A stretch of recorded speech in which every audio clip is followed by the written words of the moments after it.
BJP MP సినీ నటి కంగనా రనౌత్ రైతుల్ని బంగ్లాదేశ్ ఆందోళనకారులతో పోల్చడంపై హైదరాబాద్లో సిక్కు సమాజ్ ఆందోళనకు దిగింది. ఎమర్జెన్సీ సినిమాలో కంగనా రనౌత్ సిక్కుల్ని తీవ్రవాదులతో పోల్చారని సిక్కు సంఘం సభ్యులు పెద్ద ఎత్తున నిరసన చేపట్టారు. గౌలిగూడ గురుద్వార్ దగ్గర కంగనాకు వ్యతిరేకంగా నినాదాలు చేస్తూ ఆమె దిష్టిబొమ్మను దహనం చేశారు. తక్షణమే కంగనా వ్యాఖ్యల్ని వెనక్కి తీసుకుని క్షమాపణ చెప్పాలని సిక్కు మత పెద్దలు డిమాండ్ చేశారు.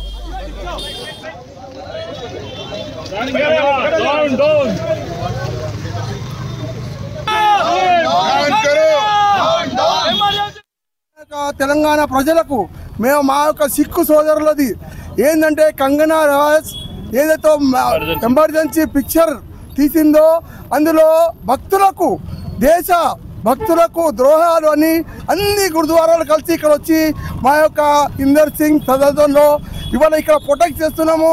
ఎందుకంటే ఎమర్జెన్సీ ఫిలిం బంద్ కావాలి, రావద్దు, దానికి ఎప్పుడు కాల్చి వేయాలి, లేకుంటే కంగనాకు కాల్చి వేస్తాము. సీఎం గారికి మేము చెప్పేది ఏంటంటే మేము ఒకటి సీఎం గారికి పిఎం గారికి కూడా మోదీ గారికి కూడా చెప్పేది ఏంటంటే మా యొక్క ఈ ఫిలిం రిలీజ్ కూడా కావద్దు, కంగనా మోదీకి రీజన్ ఇవ్వాలి, ఎంపీకి కూడా రీజన్ ఇవ్వాలి. ఇది లేకపోతే ఇది చాలా ఈ దేశ భక్తులకు ద్రోహం చేసిందని చెప్పారు. మా యొక్క దేశం నిలబడ్డదంటే సిక్కుల దిక్కనే నిలబడ్డది. ఇది ఒకటి.